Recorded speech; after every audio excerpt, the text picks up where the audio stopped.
When debris reaches the max line, it's time to empty the dustbin. First, turn off the vacuum and remove the dustbin by pressing the dustbin release button. Hold the dustbin over the trash can and press the lid release button.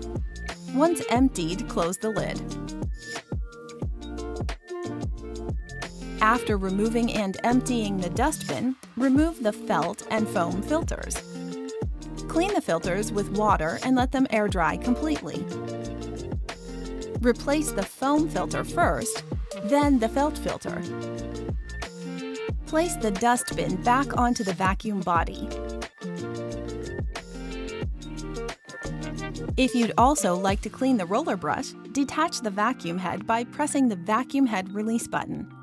Press the roller brush release button, slide the side panel up to open, then pull out the roller brush.